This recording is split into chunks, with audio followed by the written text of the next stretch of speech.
How to convert a portrait video to landscape in Capcut. In this step-by-step tutorial, I'll show you guys how you can easily do that. So let's just jump right in. The very first thing you can do is open up your Capcut. Now once you open it up, all you have to do is tap on New Project to create a new project.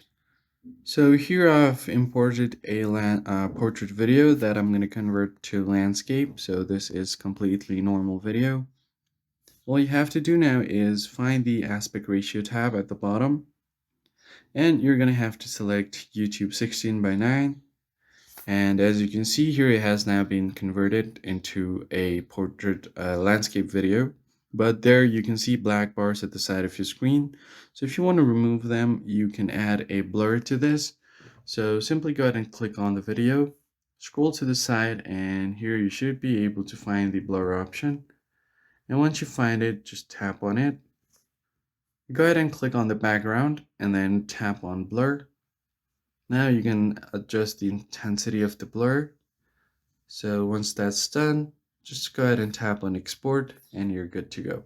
That's it for this video, guys. If it was helpful, be sure to like the video and subscribe to the channel. I'll catch you on the next one.